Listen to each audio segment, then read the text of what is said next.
And ESPN 1080.com here presents the preview for the Florida Gators versus the LSU Tigers. Eric Lopez here, and I am joined now as we preview the LSU-Florida game by a good friend, Ben Love, who covers LSU on a yearly basis. Ben, welcome. Eric, how you doing today? Pretty good. Tell us, first of all, about how you guys cover LSU sports. Absolutely. Tiger Rag Magazine's been a fixture in Baton Rouge for about 34 years now. The magazine's come out, and now we have TigerRag.com, which has been around for, I guess about maybe 10 or 11 years. It's been pretty popular. So it's Tiger Rag Magazine, TigerRag.com, just following basketball, football, baseball, some of the other, more minor sports, I guess you'd say, and also recruiting. So just trying to cover every angle. And, of course, it helps when you're covering the number one ranked team in the nation like they are this week, the LSU Tigers. Your thoughts so far in the season? Tremendous wins over Oregon and Dallas, at Mississippi State. You win at West Virginia. Just this is pretty much what. Are you even surprised they've done as well as they've done, considering all the issues they had before the year? I am surprised a little bit. And Eric, I think the biggest reason is because quarterback was the question coming into the season. Now, obviously, the events of early morning August 19 changed everything. And all of a sudden, from Jordan Jefferson, somebody who has a little more of a penchant to be a runner, a guy who's not the world's best passer. LSU went an entire 7.5 games last season without a passing touchdown, yet miraculously they only lose one of those games. But the point being, you want to know if there's going to be better quarterbacks in the 11. Well, Jordan Jefferson out, in steps Jared Lee, and suddenly the offense starts to take off a little bit. Now, they're still not one of the top offenses in the country, but with that defense and the way that LSU plays special teams, they don't have to be. And so Jared Lee comes in, begins to complete 60% of his passes, has 6 touchdowns, only 1 interception. So he's a guy who's been very accurate all season, not the 2008 vintage Jared Lee that really is the pick-six guy that everybody remembers well. I know Florida fans will remember that well from, I believe it was Brandon Spikes taking the ball, taking it in for a pick-six, and punting it into the fans. So it's a different Jared Lee, and as a result, it's been a little bit different LSU offense in 2011, and I think a lot of that is credit to him and credit to the offensive coordinator, Steve Crackdorf, who came in. Obviously, he stepped down due to his personal health issues, and so offensive line coach Greg Pedrala steps up. So it's a credit to those guys kind of tweaking with the system a little bit, and a credit to Jared Lee. Now that Jefferson's been back on the team after the whole situation, what do you think Les Miles does at quarterback? Does he bring in Jefferson at some point this season, or does he keep Lee in there? What's the situation there? Lee's going to remain the starter, and Miles has been rightfully pretty defiant in saying that and letting everyone know, hey, we got a new piece back to the team, a new addition, but it's not going to change the makeup of who's going to be the number one guy. Now, Jordan Jefferson came in, played about 6 or 7 snaps last game, didn't throw a single pass. I think that speaks a good bit to where he's at, and the fact that he hasn't been able to work out with the team for 4 or 5 weeks, hadn't digested too much of the game plan, has not been in the film room, so I think Jordan so far is going to be limited on what he's going to be able to do when he comes in. With that said, I do expect Jordan to take some snaps in the Florida game. If the offense is rolling fine for LSU, it may not be early, but sooner or later, Les has a bit of an affinity for Jordan. He likes him. Les really likes to have a running quarterback, at least for a part of his game plan. He likes the other opposing defense to have to prepare for it. So I'd be surprised if we didn't see Jordan Jefferson a little in this game. More than 10 snaps, I'm not so sure about that. As the season wears on, you may see Jordan become more a part of the game plan. But for this Florida game, I'd be surprised if he exceeded somewhere in that 5 to 10 snap range.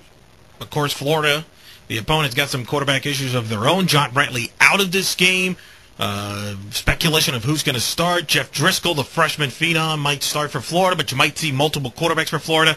What is the perception of Florida over there in Baton Rouge heading into this week? A very rare, heavy, double-digit favorites over Florida this week.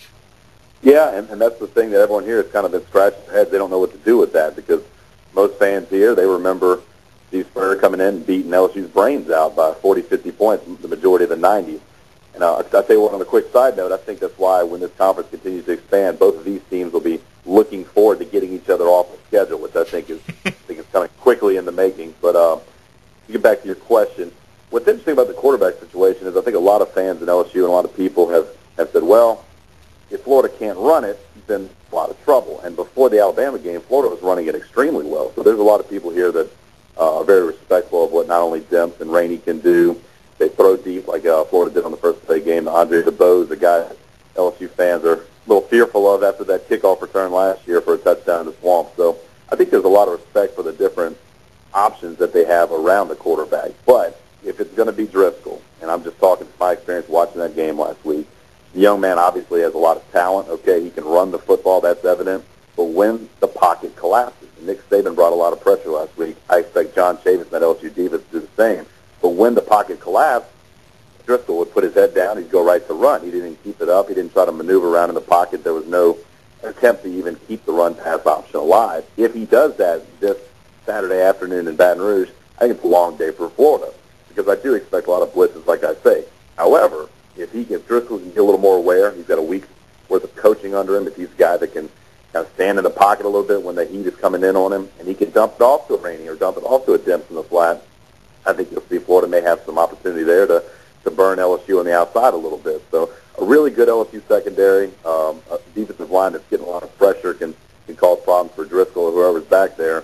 But the weakness of the LSU defense would probably have to be the linebacker. So the more that Florida can get them involved in some of the pass coverage, I think that would be advantage Florida if they can do that on Saturday. We're speaking with Ben Love, covers LSU for Tiger Rag here on ESPN 1080 in Orlando. Will Muschamp, head coach of Florida, first year, was a former LSU assistant under Nick Saban, part of that national championship team in 2003. What's the thoughts on Will Muschamp? What kind of job do you think he'll do at Florida?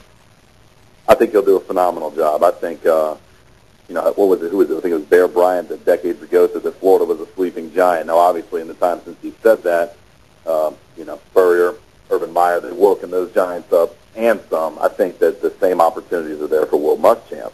And two reasons. One, because it's just a recruiting hotbed. When you have the opportunities that Florida does there to kind of rule the roost as far as the SEC team in that state with that much talent, I think that's the first big feather in his cap. The second one is, at least with the current makeup of that coaching staff, he sits back as a defensive guy, even though he has his fingerprints all over the defense, but he sits back and he lets Charlie Weiss do his thing on offense. That was a huge problem, just speaking from personal experience, watching what LSU had the last couple of years with Les Miles kind of having a philosophy on offense, which, by the way, we're seeing this year, and it's pound. Well, he had Gary Croton as offensive coordinator the last 4 seasons, and that grew to be a relationship that had a lot of discontent in it. Gary wanted to have a passing element. We're seeing that this year with the Maryland offense where Gary is. So as opposed to having that problem and that dynamic, Florida really has something where, hey, we got the best, okay, and Muschamp may kind of hone in on things with Dan Quinn a little bit, and he may have his fingerprint on that side a little bit, but as far as the offense goes, hey, give him to the guy that has pro experience. Give him to the guy that is, not only molded Tom Brady a little bit, molded Brady Quinn, a guy that's got big-name credentials that these recruits will want to play for. I think those two factors alone, they tell me that Florida's going to be putting up some points on offense sooner than later, and that they'll be a force in the SEC again. Les Miles, obviously, lots made out of Les Miles. The Mad Hatter, the chewing of the grass, some of the interesting play calls over the years. Has LSU fans finally embraced him? Have they accepted him? I know that at times it's been a little rocky relationship. Last year there was rumors of him maybe going to Michigan. He decided to stay at LSU. What's the relationship between Les Miles and the LSU fans? Eric, that's a great question. I've answered that question on probably radio shows in 4 or 5 different states the last few weeks, and my answer is the same. He has not won over 100% of the fan base, and he never will. And it's of no fault of his own. I think that they're probably a minority. We may be talking 10 to 20% of the LSU fans. There's no telling what the number is, but they're a very outspoken and vocal minority that just thinks that, hey, Les Miles isn't from around here. He's not a Southern guy. He speaks a little different than us, and he's not the best communicator, and he's a quirky guy. He eats grass, and if they really want to get technical, they'll tell you, hey, he's a guy that doesn't manage the end of games well. When you look at the Ole Miss debacle in 2009, the fact that LSU really shouldn't have beat Tennessee the way that went down at the end of the season in 2010. So they'll point to all these things and they'll tell you that, hey, he's a guy who doesn't belong here. We want to, even though they hate Saban, they want a Saban type. They want another guy like that who's a master tactician who may be a little cold to the touch, but, he's a guy that really wins. Well, here's the fact that a lot of LSU fans have come around to. Les Miles wins, too, and he's won at a better clip than anybody in LSU history. Better than Saban did in his time here through, I believe it was 4 seasons. So when you look at what Les has done, he's an 80% winning percentage type guy. He annually brings in top 10 recruiting classes. He has guys like Larry Porter that have been on his staff who's now at Memphis who's been National Recruiter of the Year. Now this year it's Frank Wilson who's on his staff, National Recruiter of the Year. So he brings the right guys in place, John Chavis on defense. He has the right guys as kind of the CEO to do a lot of things that maybe would be his shortcomings as a coach. Okay, they come in, they do a lot of that. They're very successful there. Recruit well, he wins. And so when you win as much as he does, it really helps overcome a lot. And I'll tell you, the watershed game was the Alabama game last year, because that, I mean, it silenced so many of the doubters and so many of those fans that say, hey, look, this. That's unbelievable. We'll see how they do against Florida. Last question before I let you go. Give me the couple of keys for people to look at as they're watching this game on Saturday that will prevail victorious for either LSU or Florida that you think is big key. I think the offensive line for Florida is huge, because when you have probably a freshman quarterback that comes into Tiger Stadium, you got to protect him. And you know what? We'll hear this stat probably ad nauseum, or this fact, but Chris Leak in 2003 is the only quarterback since the turn of the century to come into Tiger Stadium and win a game. Only freshman quarterback. So the precedence there for Florida. Driscoll, if it's going to be him, has a chance, but they got to keep him up with pace. And he's going to have to really navigate pressure a lot better than he did when he was kind of thrown out to the wolves against Alabama. So the offensive line's ability for Florida to keep him kind of comfortable in that pocket will be huge, with LSU sending pressure. LSU is going to send pressure at a three-man front when they get into their dime and Mustang packages that LSU runs, where Tyrann Matthews comes off the end pretty famously. They'll have four-man fronts where they get into their 4-3, and they just have so many different ways of bringing pressure. The offensive line is going to have to be pretty big there, and they'll have to get some running lanes for Dents and Rainey, because what was it last week? I think it was 8 yards on 14 carries against Alabama. That's not going to do it. So offensive line is huge. I also think that special teams and turnovers are a big deal. Now, Florida does have a little bit of an edge on some of their return men, as far as I'm concerned. Both Claiborne for LSU does have a kicker. You can't replace some of the speed and athleticism, or you can't really mimic it that Florida has back there. So I think that's huge. The turnover battle would be the last thing, Eric, I would say, because LSU right now, number 4 in the country in the turnover margin. They're +9. You see Tyrann Matthews seems like every week make huge plays off the corner. They got defensive linemen that have been very good with tackles for loss, stripping the football. So LSU so far +9 in the turnover department. Florida, however, -2, and they're in the bottom of the country right now there. So if they come in and they're able, talking about Florida, if they can protect the quarterback, I think they've got a good chance. And if they can keep the turnover battle in their favor, they'll keep it close. If not, then there's a reason this game is a 14-point spread. And I guess we'll see how it plays out Saturday. Sure be fun to watch Saturday, Florida and LSU. Ben Love from Tiger Rag. Thanks for joining us. Tell the audience one more time where they can find you. Absolutely, Eric. TigerRag.com. You can sign up for a subscription there. I don't know if we'll have many LSU fans out in Florida, but more than you think. You'd be surprised.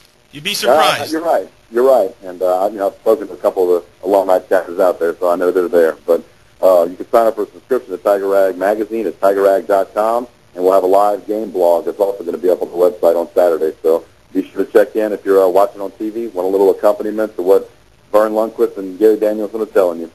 Beautiful, Ben. Thanks for joining us. I'll see you on Sunday morning. All right, Eric. Take care, buddy. And this has been the LSU Florida preview for ESPN1080.com.